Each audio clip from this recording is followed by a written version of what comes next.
do is we try and get the groove back into the city. And that's a little harder to do, but maybe this man can help us because there is an initiative to get Sydney-siders to hop on a train, get back into the CBD. And I've got the Business New South Wales Executive Director, David, on the phone. Hello, David. How are you? Morning. Good morning, Phil. A bit damp this morning. Yeah, well, we're trying to get hold of you two on the phone. It kept cutting out. We didn't think we were going to get hold of you there. No, Phil, I had to swap phones, but I'm with you now. Right, good to talk to you. So I've got to tell you, I lived in Melbourne a few years ago, and there used to be a joke in Melbourne that, you know, if you went out, unless you were an astronaut, you'd be in trouble because there was no atmosphere. You know, you could walk down the main street in Melbourne and see nothing. Sydney, on the other hand, was thriving. We now have the complete opposite. I was in Melbourne about 2 months ago, and I walked around the city on a Saturday night, and the city was just pumping. You could feel the atmosphere. You could really, you know, get a sense of the vibe going on, which was a complete opposite to what was happening in Sydney. The idea now is to try and revitalise the CBD. But how are we going to go about that?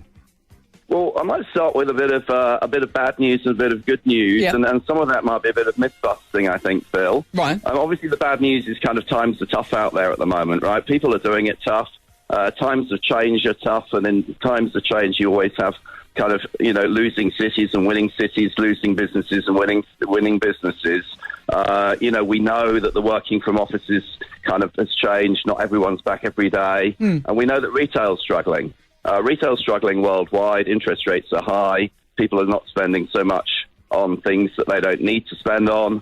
And the other thing around Sydney, I suppose, structurally, is we don't have enough affordable houses in the middle of our city like Melbourne does. But look, here's the good news, Phil. Sydney is actually roaring back. We know we've got the best CBD on earth. Oh, without doubt. Yeah, we know we've got the most. You know, we know we've got a vibrant and safe city. Yep. But numbers are actually up, Phil, and not down. Oh, okay. So, but I mean, how do you compare it? I know you've given me the reasons why, and I know COVID has a lot to do with it, and rents have to do a lot to do with it as well.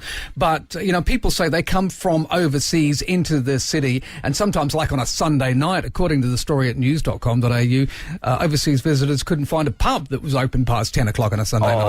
Oh, look, Phil, I'd say, you know, to don't believe everything you read in the newspapers. Look, the lockout laws are a long distant memory for Sydney. That was something that we, quite rightly, were pretty unhappy with for a long time. But years ago, they were repealed.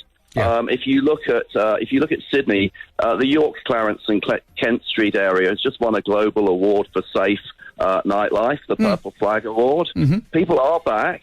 If you look at the weekend and the evening traffic in the city, it's actually higher than it was previous to COVID.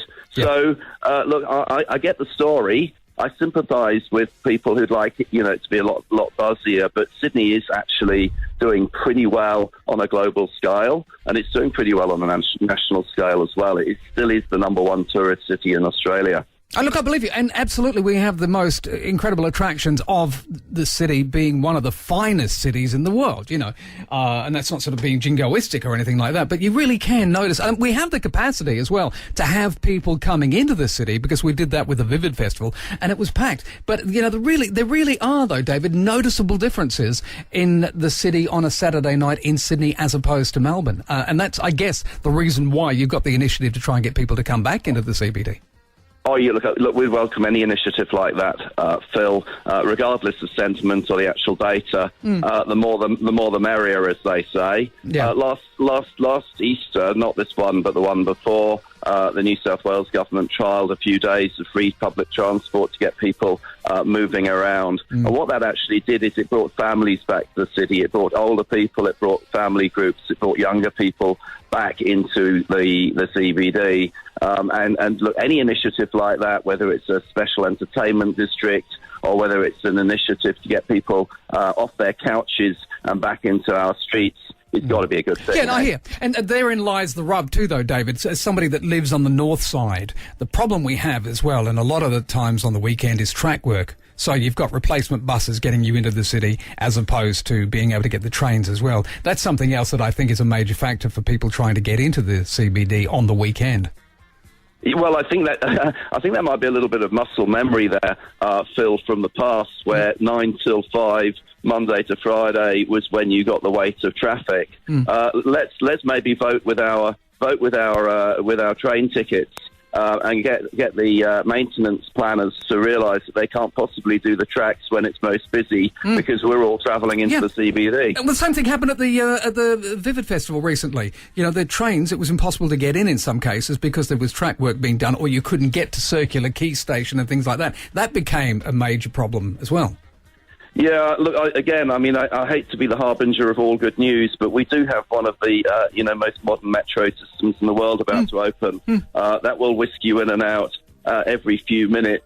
It doesn't even take a driver, so you won't have any sickies there. Look, I think we all agree. We all agree with what you're saying. Yeah. I think it's really essential that people do move into the CBD. It's essential that we look at the weekends and the evenings as being a real opportunity time for our city to shine. Yep. And transport needs to back that in. Totally. Agree with you. And the reason I'm behind this is I'm hoping to run as the next mayor once I get over this disc jockey thing. You got my vote. Well, thank you very much. I will replace Mayor Clover, and I shall be known as Mayor Crimson and Clover. So I got the whole plan worked out, you know. David, it's a pleasure. Thank you so much for your time. Let's get people back into the CBD, my friend. Wonderful message. Thanks, Phil.